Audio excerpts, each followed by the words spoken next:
live, and sorry for the slight delay. Just obviously this is our first time as a community board physically all being together, which is really exciting, but it also means that we've got the live stream as well to do too. It's all good. Yep, we're just waiting for the live Zoom to happen. Is it gone? Yes. Fantastic, excellent. So I will open up the Waimāero Fendalton-Waimairi-Harewood Community Board meeting for 4:35 p.m. this afternoon. And for our first item, we have apologies. So I know we have two apologies, one from David for lateness and an apology for Jason from early departure. We move. Thank you, Sam. Happy to second. So that was Sam to move and Sharish to second. All those in favour say aye. Aye. Aye. Any against? Carried. Great. Moving on to item number 2, declarations of interest, which there were none. And then coming on to item number 3, confirmation of the previous minutes. So I'm happy to move that these are a true and accurate record. Thank you. So myself to move and Mike to second. All those in favour say aye. Aye. Aye. Any against? Carried. Great. So for item number 4, we have public forum and we have Mr. Paul Perry. Kia ora, Paul, if you would like to come to the table. So for this particular item, public forum, it's an opportunity for you to speak for 5 minutes. And that 5 minutes includes questions. Unfortunately, we're not in a position to make any decisions today, but we are active listeners, so we are in your hands. Yes. Should I take my mask off or? You're welcome to take your mask off when you're talking. Yes, thank you for the reminder. Okay. Well, thank you very much for having the opportunity to come along here today. I've lived at 17 Wilfred Street since October 1993, so I know a little bit about the parking there. And at the moment, there are problems created by people associated with the university parking on Wilfred Street. The difficulties they cause is when they park too close to the edge of the usable drive, and in my experience, quite on the line or slightly over the line or well over the line. And this has caused myself difficulty in exiting from my property because it means I have to go straight out. I can't turn, or I get forced to go one way when I want to go the other way. There is also the question of block visibility when exiting my private driveway because of the size of the parked vehicle. And I've had recent experience of a parked vehicle, which I would describe as almost the size of a bus.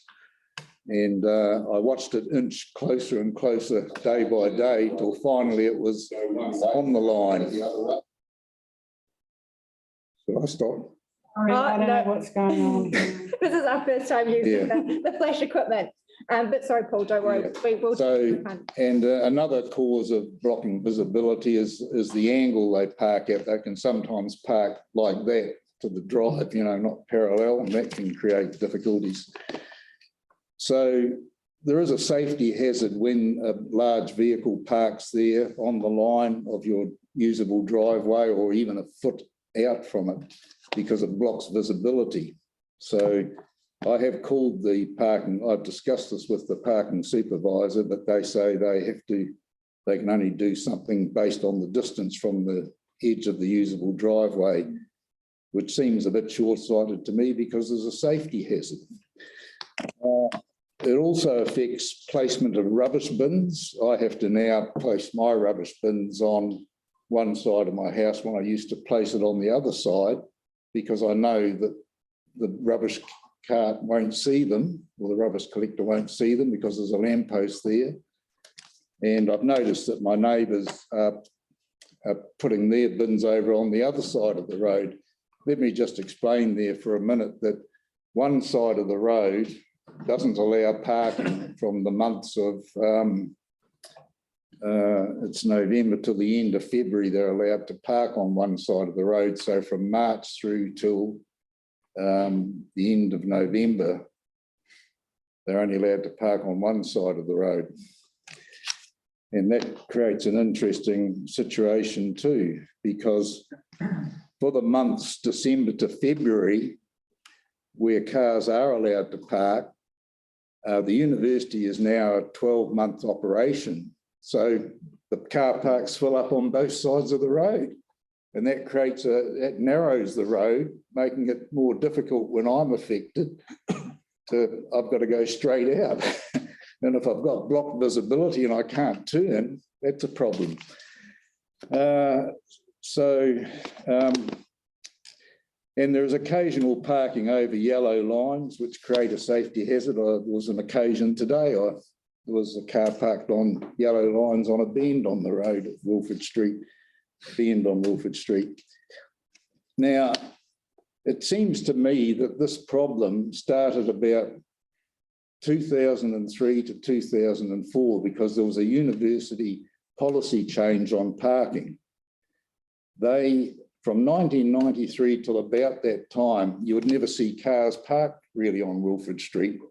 My father and mother-in-law used to drive up at 11 o'clock or 10 o'clock or any time and always park outside our place. They wouldn't be able to do that today unless they got there about 8 o'clock or even earlier, as my neighbour complained the other day.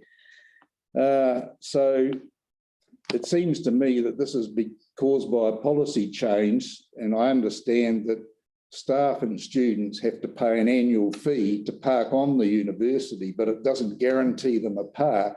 It just guarantees them the opportunity to look for a park. And the amount is fairly significant. I've been told what it is by a student, but it's better that the university would tell you that if you care to follow that up. So the other thing I've noted is the streets around the neighbourhood. And I had a quick look when I was walking out. So Joyce Crescent, parts of Ireland Road, Montana Avenue, Moore Park Place, Coldstream Court and Hamilton Avenue. All these streets have time limits, a variation of time limits and banning of parking on certain sides permanently. And it seems to me that Wilford Street is out of step because if the streets and roads surrounding Wilford Street restrict their parking, yet in Wilford Street it's open slather for most of the year. The only restriction is on one side of the road that they can't park there from December to February, which in my opinion makes it bad because there's just as much demand during those months as there is for the rest of the year. So, but anyway, I've been told that the council keeps a record of parking infringements, so this could be verified if that's the case, if they do keep a record. But it seems also to me that the university, I believe the university would have a responsibility under health and safety to induct visitors, contractors and staff and students regarding correct parking in the neighbourhood, because safety doesn't start when they're on the university, it starts around the university. And if they park in a way that creates hazards, then I believe it really comes under the university's health and safety responsibilities. If they are inducting these people, they're not doing it effectively. Now, I've had experience of working for two large organisations in Australia, and in both these organisations, I had to go in online in my own time before I commenced work and go through a 3-hour presentation on health and safety. And then I had to sit an online test. And in one of them, you had to get 100% right, but you could have as many goes as you like. And they wouldn't even allow you to set foot on the premises until you had passed. So I'm not suggesting the university do that, but you know, I think they have some responsibility there, particularly if people are parking in a way that creates a visibility hazard. Mm-hmm. So that's about it. I speak for myself. I haven't consulted my neighbours, and there it is. But some mornings I get up, when I get up, the first job I do is to have to ring the parking enforcement officer at the city council because there's a car parked outside my place causing a problem. And some of the cars had been over my drive and a number had to be towed away. Yeah. Well, no, thank you, Paul. Thank you for raising that issue for us. I mean, I'm conscious we have gone slightly over time, but we're our only public forum. Is there any other, you got a question, James? It's not actually for Paul, it's just for you, because, it just seems like we need to get staff to have a look at this, and maybe in the form of a memo that we can take this further, because, you raised some really good points. But that's really what I want to signal, is that we want to get staff to have a look at it and come back to us, and we can have a wider conversation around it. But something needs to happen. Yeah. So. Yeah. Also, Mike, you've got a question. Yeah, Paul, just to refresh my memory, Wilford Street's off Craig Road? Yeah, Island. No, it's off Island Road. It runs between Island Road and Barlow Street. Right. Yeah. I'm with you. And people sometimes come down there to take a shortcut. Yep. And when they do, they put their foot flat. They speed along occasionally. Paul, I just heard from that we've got our traffic staff already looking into that issue, because it is a bit of a hot spot an issue with students parking and going over driveways. But we're just noting in the minutes now that we can specifically request a memo to look into this issue and link staff back with you, Paul, so you stay up to date with where we get on what are some possible strategies going forward to mitigate the issue. Because it could be restrictions, or it could be dialogue with the university as well, or a combination of all of them. So to keep you in the loop. Yeah, good idea. Okay, well, thank you so much, Paul, for your time. Thank you very much for the opportunity to come tonight. Thank you. Thank you all. Yeah, you're welcome to leave. Excellent. Moving on to item number 5, deputations by appointment, which we don't have any, and nor for item number 6, presentation of petitions. There were none, but we do have item number 7, proposed road names. So I believe we have Paul Lowe here, or no, we don't. Paul Lowe wouldn't be zooming in, would he? Yeah. So what was that, Mike? Just a query. The last one we nominated or proposed went to council, and my understanding is council rejected them. Was that right? We had delegation. Yeah, we have delegation. Yeah, these don't go. Oh, I thought I saw somewhere that they had discussed it and said we hadn't complied with certain things. So I got that wrong? This is one thing firmly in our court. So. We've got it. Okay, well, Paul, Wow. if Paul's not here, should I move on to item number 8, then back to item 7? I'm happy to move 7. There's no question. Well, I wanted to change it, to be honest. Oh, do you? Okay. Yeah, just maybe. Why don't we do that? Move Yeah. on and come back. So it's here, and if not, then we can do we'll 2 Meadow Street. Okay, I say how about let's move on to item number 8, and then if Paul arrives, then we can bring it back on the agenda. Okay, so moving on to item number 8. This is Highgate Avenue and Russell Street intersection. I believe we have Sally Ann present on Zoom. I'm not sure. Sally Ann. Oh, hi, Sally. Yeah, hi everyone, can you hear me? Yeah, we can hear you. Can you hear us? Yeah, sure. My apologies for not being able to get to the meeting. I've had a bit of a sore throat today, so I thought it was probably best to stay at home. Anyway, this is a CSR request that we got through from a member of the public who was acting on behalf of some of the residents on Highgate Avenue. They were having quite a bit of difficulty turning out of their road onto the minor arterial, which is Russell Street. So yeah, we investigated it, and we're going to propose to put in some broken yellow lines to help ease the situation for them. So I don't know if anyone's got any questions on that one. Straightforward, sensible, I'm happy to move. Okay, yeah. Great. I did have one question. Now, one question. Sally Ann, when you mentioned that the resident was acting on behalf of other residents, do you know how many of those residents there were? Just out of curiosity.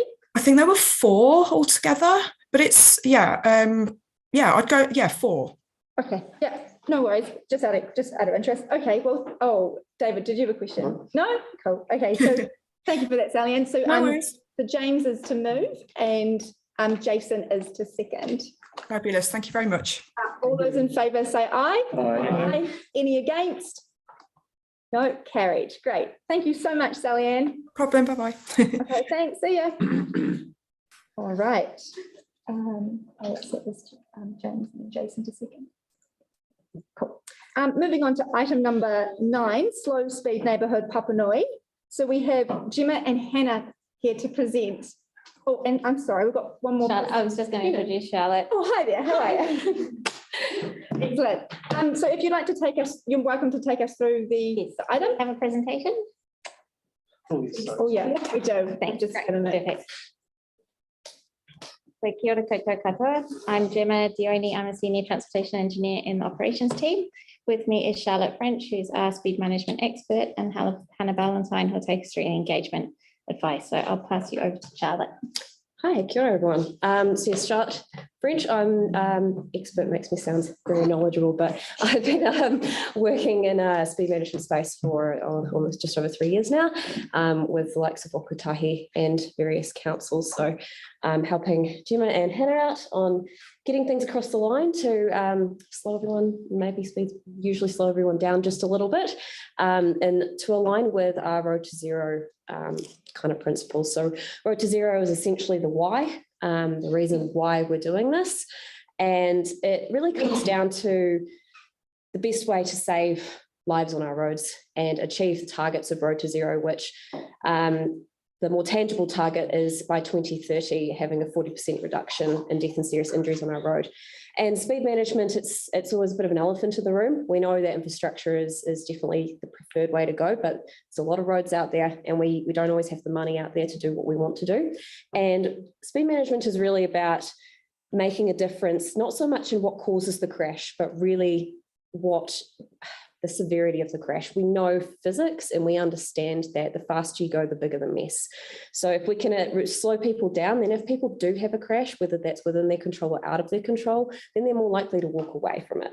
And in a slow neighbourhood perspective, one of the reasons why we're tackling these first is to really try and bring a sense of community back to these neighbourhoods, which are currently at those 50-kilometre speed limits. And it's also what we call developing a bit of social license. We know people want slow speeds outside their houses. In most places, it's creating that community, it's reducing noise, it's got a lot of other benefits to it. So that's kind of some of the why as to what's going on. Now, we are in a bit of a state of flux at the moment. We've just had a change of legislation. You may or may not have heard about it. It's the new speed rule 2022 that came into force on the 19th of May. Now, this particular consultation that was done was actually consulted on the previous rule. So we were quite limited in what we were actually able to consult on. And fortuitously, we were able to alter our proposal slightly to align with the new rule. Some of the key differences in the new rule is that we're now able to lower speeds outside schools a lot more easily than we were in the old rule. In the past, it was very, very difficult. So we were having to wait for the new rule to come into effect. And so the recommendation that we made at consultation has changed slightly, or quite a bit in that regard around the schools, which is definitely for the better. It is, Hannah will go into more detail around what the consultation feedback was about, but it's definitely been a positive result. What it's also allowed us to do is we're less restricted in where we can lower speeds, because in the past, the old rule required us to have certain data and statistics and alignment before we lowered the speed limit. Now that's no longer a part of the rule. We can actually go ahead, make some changes, see how it performs, and then make additional changes if needed. We weren't able to do that in the past. So good changes have come about as this new rule has made things a lot more easy. It has allowed us to tell the story a bit more to the community and hopefully address some of our concerns. So from then, I'll just pass over to Hannah to talk about what was consulted on, and et cetera. So you can go to the third slide. We skip that one. Yep. Oh, that one. That one. That's it. Perfect. So originally what we consulted on, and this is the reason why this is the first you're seeing of us, was fully within the Papanui Innes community board zone. It was a lot of 40-kilometre-an-hour changes for neighbourhood streets, and a bit of 30 surrounding the commercial areas. And it was fully bound by those main roads. Next slide. What we heard is that there was 77% clear support for the project. We did the standard engagement tactics of letterbox flyers outside anyone's house that's the speed was changing outside of Newsline, social media, as well as a few on-site signage points. The key themes that we heard from these submitters were that they wanted the extension of zones. So that was either the 40 kilometres to be extended to more streets, or for that speed, the proposed speed, which was normally 40, to be reduced further to 30. On top of that, we heard that people wanted additional traffic calming measures and some reinforcement from police. If you pop to the next slide. So this is the new plan as a result of consultation. And this is where you'll come into it because we've proposed to extend that 40 kilometre zone to Mays Road, Rutland Street, and the streets bound by Mays Road, Rutland, Papanui and Innes. In doing that, what we're required to do is send out a letter again to everyone who lives on a street that the speed's changing at. So I did that and invited them to get in touch if they had any feedback. From that, I don't want it to seem like it's a numbers game, but just to give you an idea about what we heard from people within your community board. 15 people that contacted me said they loved it. I had some quite emotional phone calls and everything, people being like that this is gonna make it so much safer for their kids and dogs and that kind of thing. And then we had 3 people contact me in opposition, saying that either it wasn't going to do anything because it's just signs and paint, or that they wanted these roads to continue to have those faster speeds and to be more commuter streets. Yeah. Great. I'll just build on some of the technical elements around why we've chosen what we've chosen. So you'll notice that the schools have kind of essentially got a bit of a zone around them now. This is one of the new practices that kind of come with the rule. In the past, it was just the road that was the primary entrance that was addressed as the school speed zone road. That is now fundamentally changed. It is now treating it as an area around the school, acknowledging that kids come from very different directions and those roads should be treated. 30 kilometres is now the standard treatment speed outside of school. That is acknowledging safe system principles, which is knowing that if you are collided with a pedestrian in a car, then the only speed that you are likely to survive at is 30 k's an hour. If you're going any faster than that, then the likelihood of death significantly increases. So that is just acknowledging the science behind that, really, and that anything above 30 kilometres in these areas is really not acceptable. There are a couple of areas that had existing 30 k's which have been extended outside of this board, but it's just you'll start to see that trickle out throughout the city as well. So just expect to see that come through. And the reason why Mays and the roads that fall into your board were excluded at the start was primarily for that reason, where they were quite wide, the operating speeds were already quite high, and we were concerned that they weren't going to achieve the compliance that was needed to meet the old rules requirements, which is essentially saying that within 10% of the existing operating speeds, vehicles had to be travelling at that speed already. Now that doesn't exist, so we're allowed to, it's a bit of a chicken and the egg situation, we're allowed to essentially give it a go, monitor using signs and paint, just to see how it goes first. If we notice that people are still speeding through there, then we can address the issue and see if we need to do further treatments such as speed management or traffic calming. Right now, we're taking a low-cost approach, see how it behaves and monitor for now.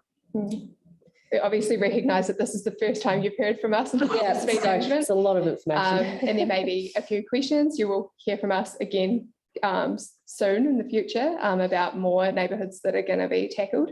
But yeah, if there's any questions, please fire them at us.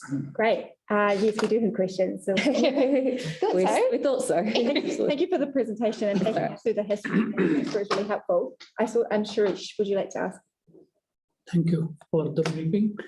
So the school 30K zone, my understanding is now it's 24 hours.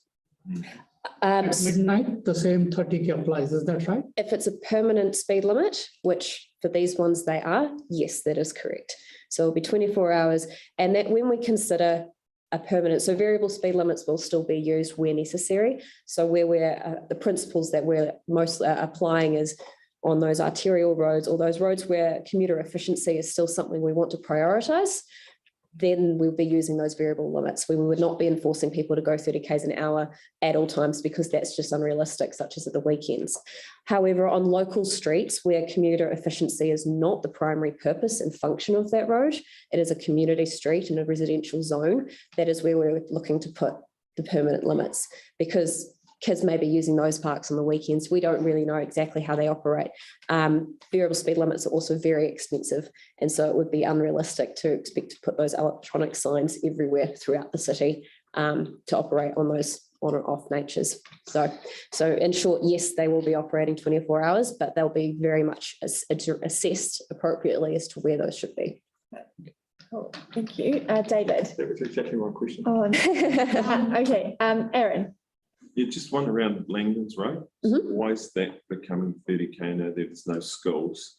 There's only not a lot of parking interaction like a shopping centre. It's most people park up for the day. There's not a lot of pedestrians. There's a couple of pedestrian islands, but so that seems unusual. So Langdon's Road has actually got that large big box. Briscoes and all that area, and there is a subtle part of Langdon's that was already 30. I think that connects up through. Yeah, that's the school, the library. Yeah, it's the school, the library. So the reason why we're extending it is yeah, makes sense. Yeah, you're correct in the sense that it's not a school, but it's what we call an activity centre. And although that's not what the scope of we are going to be addressing activity centres and the appropriate speed limits outside activity centres and future speed management proposals and plans. We can't do everything all at once. There was an efficiency opportunity here to just extend this slightly to acknowledge that there are a lot of turning movements coming in and out of there because of the big box environment. That's getting traffic lights. It's getting traffic lights. Outside the big box? Yeah. So there's traffic lights scheduled for there at some point. It's more about how the people use the area in terms of people walking along the road and the risk of collision of people crossing the road in those environments. It all really comes down to the risk of crash and crash survivability. So then why did Main North Road and Papanui Road in the shopping area not become that's a 40 or even 30 under that? Because there's a lot more people cross the road down there. Yeah, we really grappled at this one, and the community board in that area definitely asked this question as well at the time. It really what it came down to is that Main North Road is quite it's a very high volume, potentially contentious decision to be lowering 30 at this time. And at the time of consultation starting, we weren't in a position with the old rule to be able to confidently make that call. It's almost needs a different messaging. And the current messaging that we're focusing on is residential streets there where people live. That's kind of the real key messaging that we're going with. Langdon's Road, because people live on Langdon's Road, it's attached to the school. It fell under that category slightly as well, acknowledging there's a little bit of crossover there, but the Main North Road operates as a different road. It has higher volumes. It's got freight. It's got very different stakeholders. And when you look at the actual design of the road, yes, it is a little bit more narrow and it does have those crossing facilities. If you look at Riccarton Mall, which recently went under a lot of infrastructure expenditure to get it to that 30k environment with the separators and the trees and that is kind of the equivalent treatment that would be needed at Northlands for consistency approach. So it's definitely not saying that it's not happening. It's just not on the cards right now as part of this project, just because it needs more work and it needs more money thrown at it, essentially, to get it to that point. If that answered that question. David, yes. So taking that a step further, outside somewhere like Mirabelle Mall, will we see 30k? Are you going to call that an activity zone? Technically, yes, it's classified as an activity zone, and it will definitely be assessed for whether or not 30k is the correct response. Mirabelle is actually next on our list for slow speed neighbourhood reviews, acknowledging that the community feedback in that area has been very, very, very high, and particularly the sheer number and density of schools in that area as well. So you'll be hearing from us very shortly about Mirabelle. So that also means outside St Andrews, outside Rangiruru, outside St Margaret's, Selwyn. Yes. Or are those Boys High? I don't think it quite reaches Boys High. Medbury is in a different neighbourhood, but it will fit into Island, which is also on the same program timescale. So you'll also be hearing about that soon as well. So gut feeling is though that it will be extended, that 30k creep will continue across the city? 30k outside schools is the future, absolutely. And activity centres. And potential activity centres, those discussions are yet to be had at a more principal level and need to go higher to the councils and et cetera with stakeholders. Road and activity centre. Sorry? But you're already calling Langdon's Road an activity centre. That is how it's designated according to the One Network framework. So it's schools and activity centres. Yes, essentially, that is the safe system approach. Whether or not that's what councillors agree to is yet to be confirmed. It is a known fact, however, and that schools must be 30k's now. That is written into the rule. Activity centres have a little bit of room to move, and we need to still yet to agree to those principles with the councils and stakeholders and community boards. And that's up and coming with the up and coming interim plan. And I'm sorry, let me choose interim. Secondary short-term plan. There we go. Got to get my terminology right. Aaron. Yeah, so with the schools, why not just make all schools 30k an hour everywhere at once? And that's just, that is, and then do like Sharisha's point, then they're not 30k an hour at midnight, but we in school hours. That is in essence kind of what's going to be happening. So the new rule doesn't really allow us to do, well, allow us is the wrong word. It encourages us to just try. Oh. It is allowing us to apply what's called more regionalised approaches to consulting on speed limits. So this will be one of the last times you see this isolated approach to consultation of speed reviews. The old rule didn't allow us to do the regional approach. It was very inefficient, very time consuming. Everyone complained about it, hence the new rule change. And now these speed management plans are going to allow us to do exactly that, address a bunch of schools all at once with the same messaging, and then consult as in a single method, saying these are the schools that are changing, these are the extents, what are your thoughts, and come back and then individually come to yourselves and the councillors to approve them all in one go. The old rule did not allow us to do that, the new rule does. So that's the future, that is what's coming very, very shortly. It just does take us a little bit longer at the front end to make sure that we've got all the decisions in the right ballpark. And this was unfortunately one of the ones that kind of straddled the two rules. So it's a bit of a transitional stage, I'm afraid. Okay, David and Aaron. So retrospectively, yes, will we be taking Sharisha's point on, will we be able to go back and change it from a non-30k yes. midnight? Absolutely. So, yeah, so it's the way it works is if at the moment there'll be some schools that are currently on variable speed limits, those are getting reassessed as to whether or not they should be permanent. And then there'll be some that might stay as variable speed limits, just depending on the road. The principles that we're applying will be consistently applied across the city and theoretically the country, but definitely across the city in terms of what we'd like to see on those roads. So that when you're outside of school, it's going to be 30, either permanently or within those specific times. Thank you. Aaron. So just a question on the road to zero and the 40% reduction in deaths by 2030. Yes.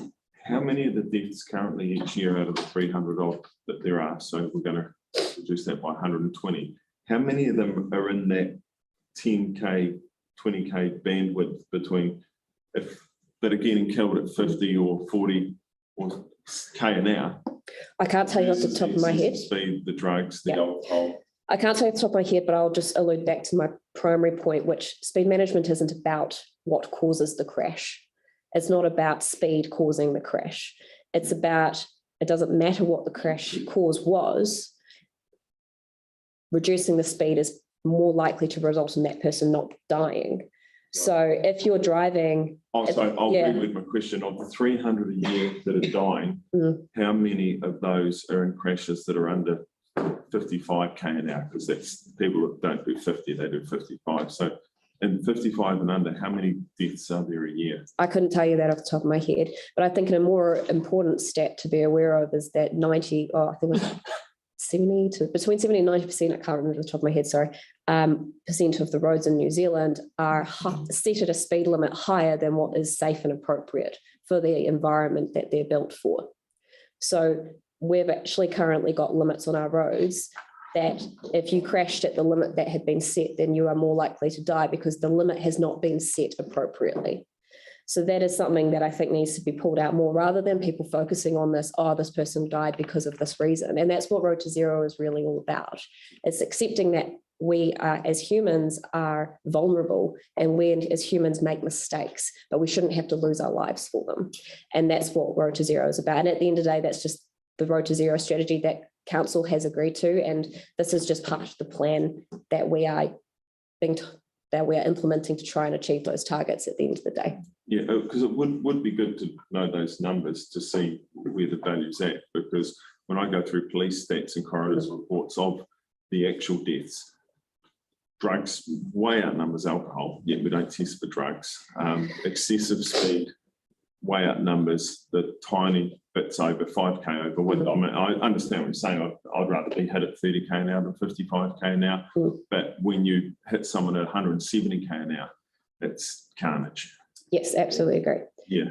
Yeah, and that's also, I guess, comes down to making sure the design of our roads is fit for the speed limit that we're implementing. And that is, I guess, a secondary layer to the speed management program, is that, yes, we're just putting lines and paint on and signs at the ground at the moment. But if those speed limits aren't fit for that environment, then, and we want the limit to be lower, then we need to change the environment so that those 107 km/h speeds can't actually physically be met for the likes of speed bumps or whatever they may be. But I agree with you that the stats are helpful, but I think it's important to not dwell on them too much, because that's not, we're moving away from that kind of perspective in terms of how the understanding of crashes and road safety is. Road to Zero is more about the people element than just the numbers on a piece of paper, but it is important to understand the cost benefit. So I can look into it. That level of detail might not be accessible, but I can definitely look into it. Suresh. You talked about consultation for the future zones. If it is already a legislative requirement, what choice or voice does anyone have? So the 30k zones is essentially, you're right in the sense that the 30k zones is what is prescribed. What's written into legislation is not you must put these at 30k's an hour. What's written into legislation is you must consult on this for a certain number of days. The guidance that is attached to the legislation, which is based on science and evidence, is saying that 30k's per hour. At the end of the day, if you went to go put a 40k in or a 60k in and it's well justified, and you consult on that and people come back saying, actually, no, we want 30, or vice versa, you put a 30 in, people saying they want 40, I'd be very surprised if that happened, but you never know, that could happen. Then there is nothing saying, the legislation isn't saying, no, you can't do that. It's what it's trying to acknowledge is that there is evidence saying that if it's above 30, then it's not really a safe system. And if you can justify why, that it needs to be something else. An example could be a rural school sits in a 100k zone. You wouldn't want to put a 30k speed limit at a school in a 100k zone because it's only about 500 metres long. You're going from 100 to 30 in 500 metres. That's probably physically not possible. So that wouldn't be a situation where you'd have to maybe go against the recommendation and then say, maybe we recommend a 60 kilometre speed outside the school because it's a different situation. So I think I probably should have phrased that better. It's not a legal requirement in the legislation that you have to put 30 in, but it is more a requirement of the guidance and the science behind it. And the legislation is requiring us to apply evidence and science to our decision making. If that answer your question there, Trish. And when we do the consultation, the question's always framed as more of a, is there anything we should know before carrying out these changes? So we do make changes. A lot of it is it's in informing the community and have we got the boundaries right? Is there bits we should change? And we do change, make quite a few changes as a result of consultation. This is a good example. Yeah, Exhibit A. But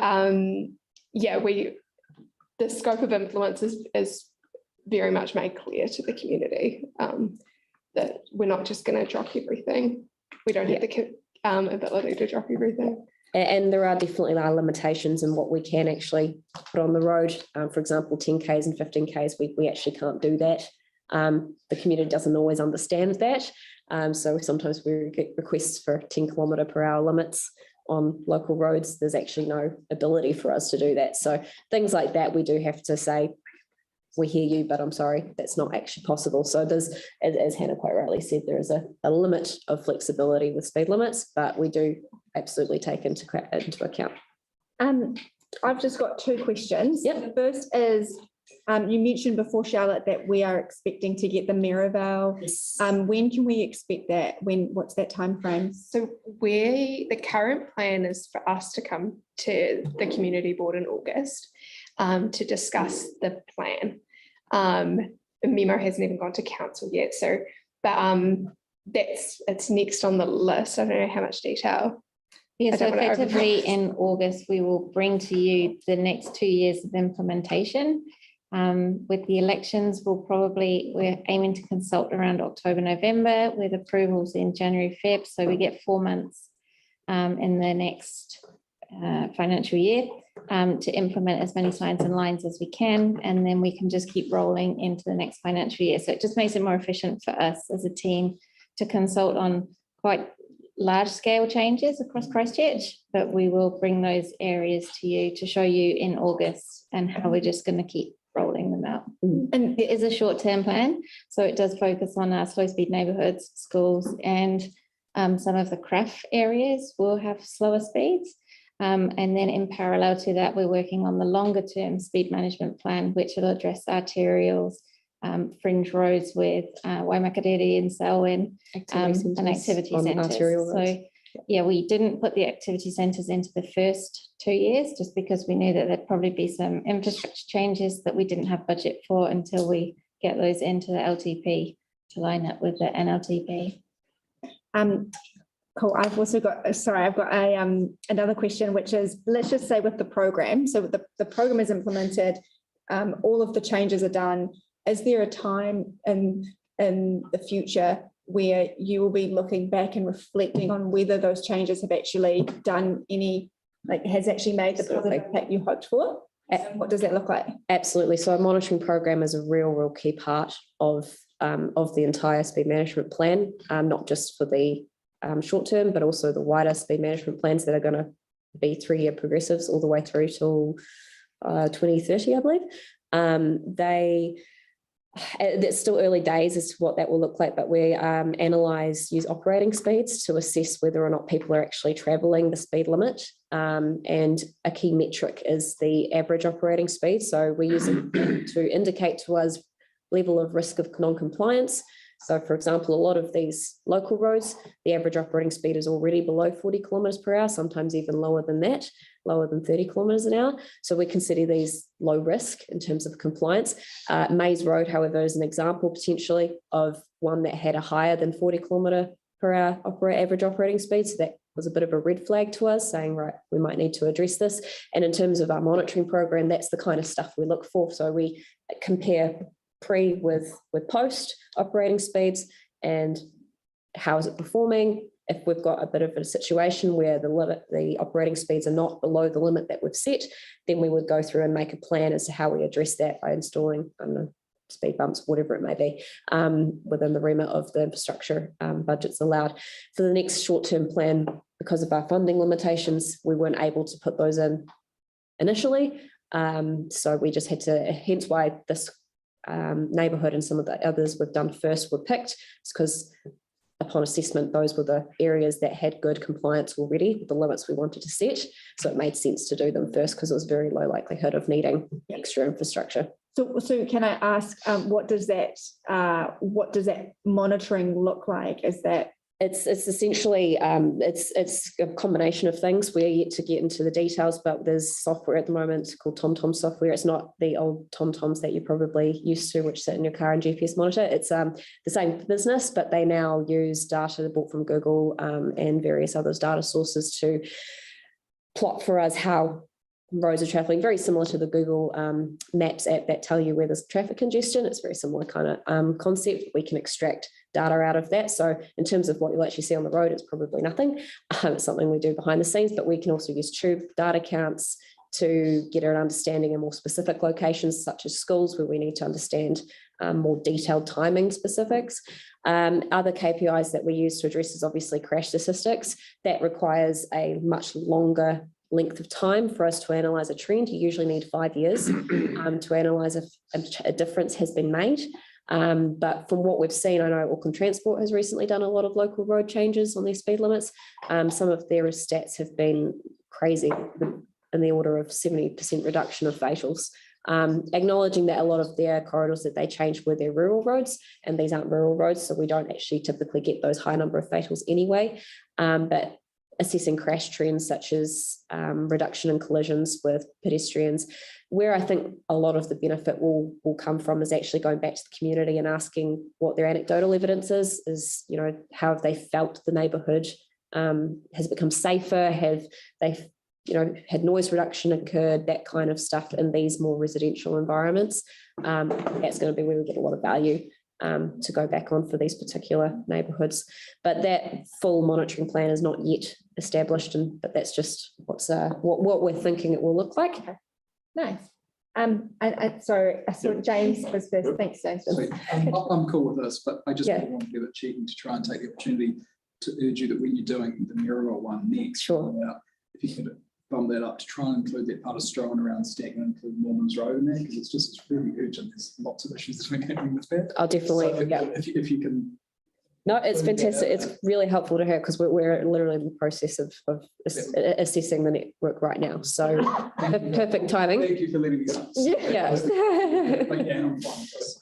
Yeah, it's all helpful. And when we say schools, it doesn't include preschools. Sorry. No, so schools do not include preschools. And the primary reason for that is preschools are typically, when someone's dropping a child off at a preschool, typically they are driving their car into the establishment, they are walking their child in. The risk of collision to a child is considerably less in those environments. So that is the primary reason we don't address preschools as a school. Yep. If they are, of course, next door or within an existing 30K environment, like a CBD, for example, that's just a benefit, but they don't get a specific treatment.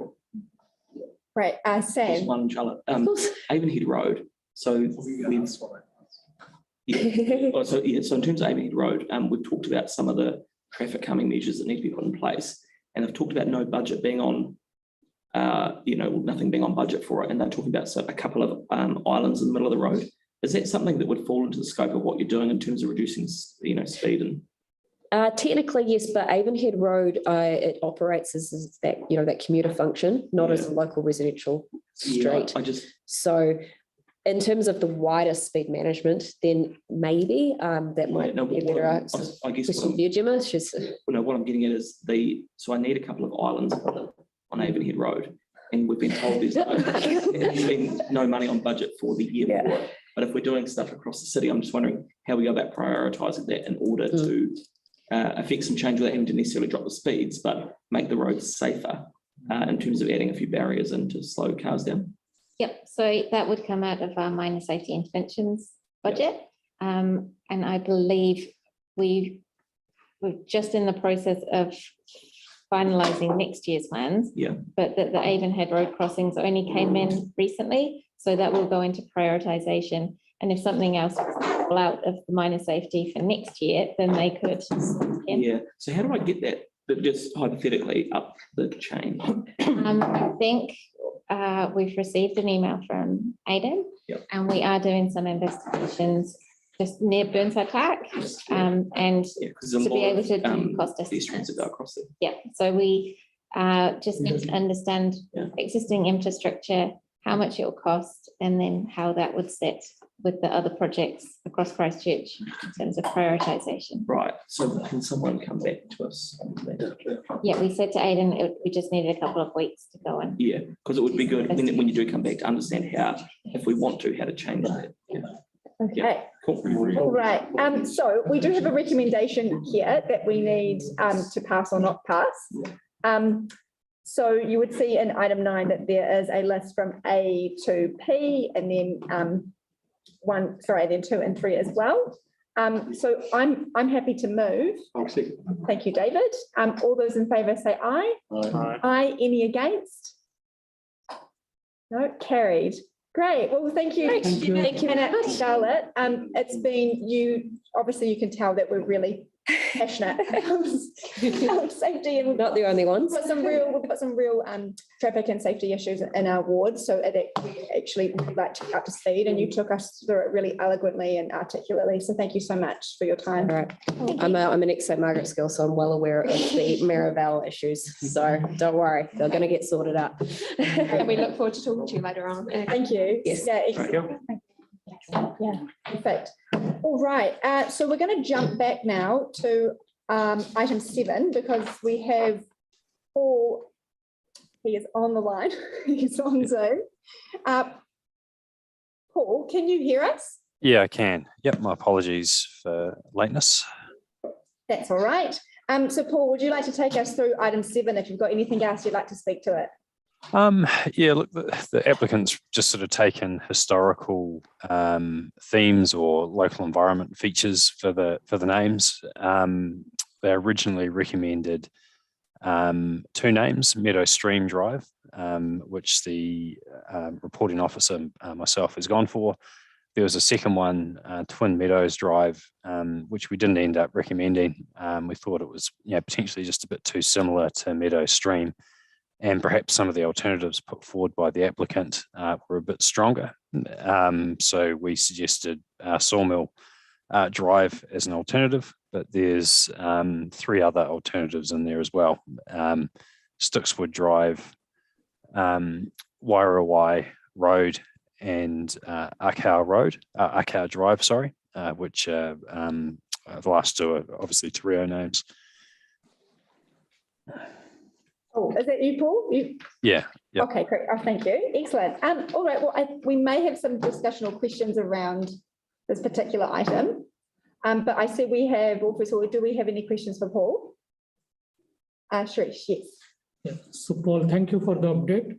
So do you have any particular objections to Twin Meadows Drive? Because yes, it is similar to Meadow Stream Drive, but they are together. So yeah, look, I thought they were generally for road naming, I'd prefer not to have 2 names with Meadow in it, in the same subdivision, because I think it creates the potential for some confusion. And I thought of the 2 that Twin Meadows was probably the weaker of the 2 names. So just went for an alternative. I would note that Lynn's didn't have an issue, with the 2 names being similar, but I just think that it has the potential to create confusion. And when there's alternatives available, I'd prefer that the alternative is taken, but the decision lies with the community board. Great. Okay, thank you, Paul. I see Aaron has a question. Yeah, thanks, Paul. When you say confusion, what sort of confusion? Most people know their own street pretty well.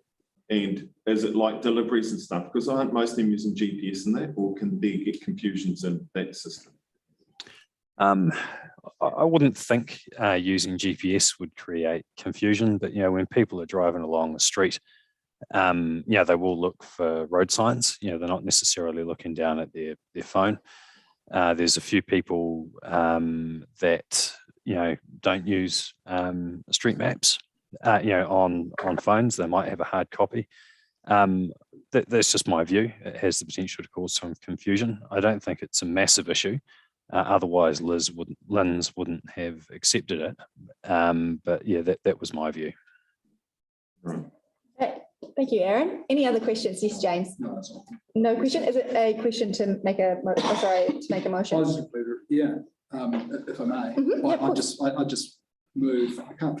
Like it's freezing up. Unfortunately, I can't go to. Meadow Stream between Meadows. Yeah, I just want to go with the original. I just moved that we go with what the developers applicant had put forward. So I've moved that it's road 1 is Meadow Stream Drive and road 2 Twin Meadows Drive.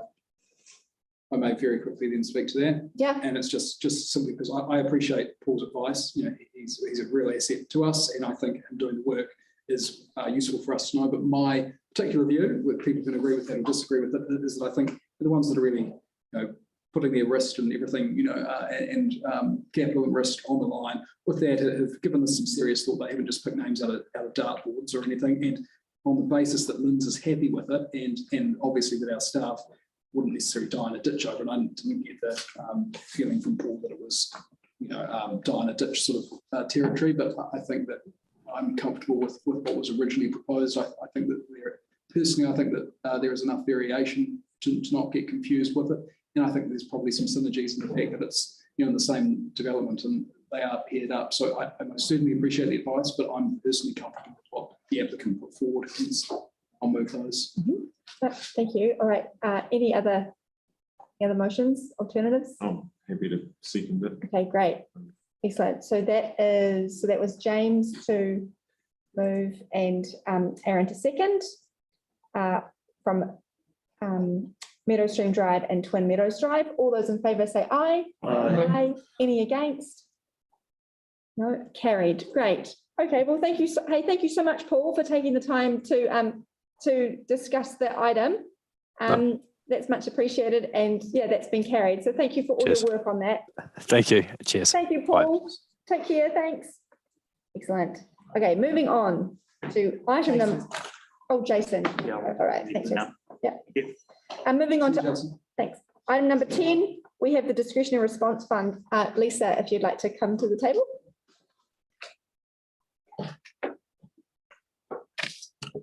Thank you. Can I take this one? Yes. We've received an application from the Burnside Bowling Club, and they're completing works that they started back in 2018-19 and installing 4 extra sunshades. Happy to move. Okay, sorry. So that sounded great, Lisa. So that was It's taken it through. yeah. But no, that's thank you for taking us through that though. Wait, so that was Sam to move, and was it Sharish to make the second?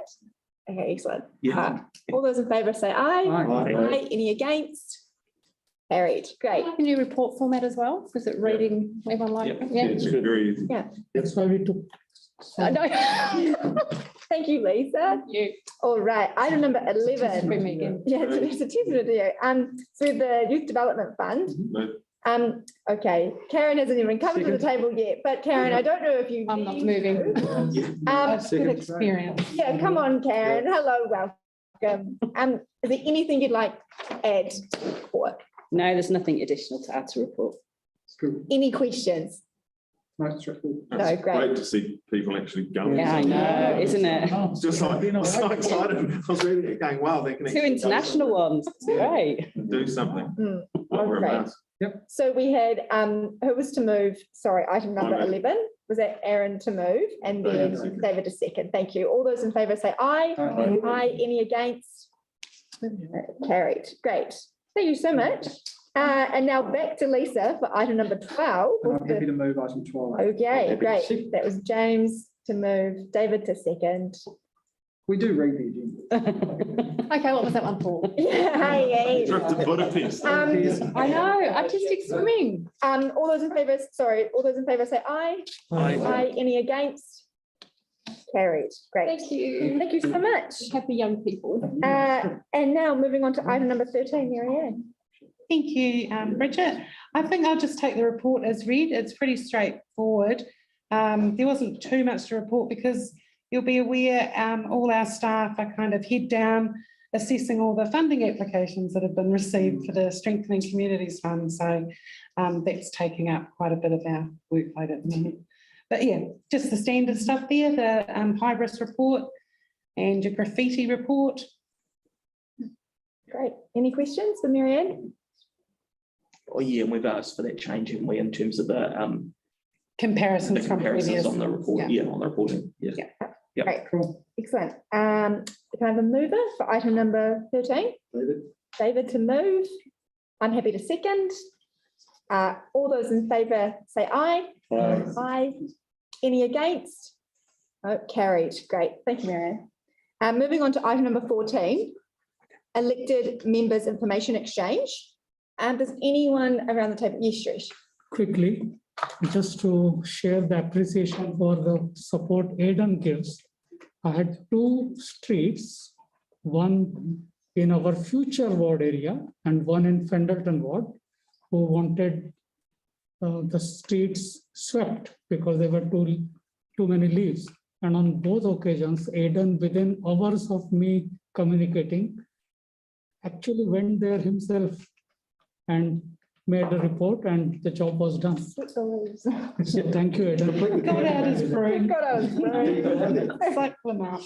Oh, that's very nice. Thanks, Aidan. Now, can you minute that? I'm amazing. No, that's really wonderful. No, we're very lucky. Thank you, Aidan. Yeah, in fact, I posted on Neighbourly saying, I can confirm that the contractor is on First Street, and somebody saw it saying, can you please get this done on Hamilton Avenue? So he went there again. So positive feedback from the community as well. That's wonderful. Yes, David. How many people have we got online? Oh, we should have asked Paul what it's like experiencing it from the other side, given the new technology. He wouldn't notice anything different. He wouldn't? It's just the live streaming that we're doing that's different. Right. Okay. But the speakers are microphones as well, so Yeah. we're hearing them a lot clearer. Yeah. But those microphones are also picking up every single thing that you guys are saying around the table, even when you think you're saying it quietly. Are we on? We're still on. Yep. Okay. That's good, just checking. Any other elected members information exchange? Yes, Just Mike. one thing, I see there was some damage done over Crosby Park over the weekend. We know about that, that's been reported. Somebody went through the car. Ripped it. No, it's around the place, yeah. They weren't sticking to the local speed limit. No. Yeah, well, obviously they never shut the gate or locked the, the, after Yeah, I couldn't. breaking leg, because there's normally a big wire that goes across. Obviously that was left down after league or something, I'd say. And Okay. Aaron. Yeah, just want to know what's our process now for removing a tree? I've got a nomination for Colour Street, about halfway round where it's breaking the footpath again, so it needs a reseal. It's breaking the gutter so the water doesn't drain. And the best part is we've now had to re-pipe the water up out of the berm, and it goes up round over the tree and then back down into the berm again because we can't run the water through the tree.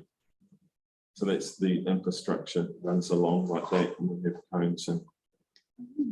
So the neighbour across the road. We've already raised that. So if you can send me those latest photos, we can chase that up because it's already been logged. That one is. So what happens now? So there's a process on the council's website now that people can go online and fill out an online form to request for a tree to be removed. And then the process kicks in. Nothing will happen until that's taken place. So the person making the complaint does that now? Yep. And then what happens? Because he's done that 3 times or whatever. And they've been out and they've assessed and they're happy to leave the trees and keep breaking the infrastructure. Right. So. Okay, so that process is already underway. We'll follow up and see. So there's trees breaking about 3 parts of Colour Street. So I don't know do we just keep repairing the broken infrastructure? Do we take up We trees? need to follow that up. Yeah, and ask them to come back and say why they've decided to keep it, Right. I mean, they'll say it's a healthy tree. Not a healthy footpath, though. No. They could be getting a bit better at that because they're now doing their cost benefit. So if you've got to replace the road 3 times, they value the tree and then remove it if it's not working. So Lynette should be able to just sort that out. Yeah, but the value of the trees is rated very highly. Yeah, they have changed it. That's how we got we've had a couple of Arundel. Arundel, but also Crosdale. Yeah. Right. And it was a massive common tree. sense is Yeah. applied now. Yeah, they're more receptive to it than they were a year ago. But they're not quite there yet, but Lynette's working with them. But yeah, particularly if it's damaging infrastructure that we have to repair. Well, we're running the water up out of the berm along the edge of the footpath and back down into the berm. Like that's a first. I haven't seen that one before. Yes. Apply for Guinness record. Yeah. Any other elected members information exchange? No? Okay, well, what we're going to do is moving into item number 15, we're going to move into PX. So this is, I have to do a resolution to exclude the public. So everyone online, thank you so much for joining us live, and all those in the gallery, public of the gallery. We'll just ask you to say, to leave and to say thank you so much. But before that, I will have to move, won't I? So can I please have a mover for, thank you, David. Second was Mike. All those in favour say aye. Aye. Any against? Carried. Great.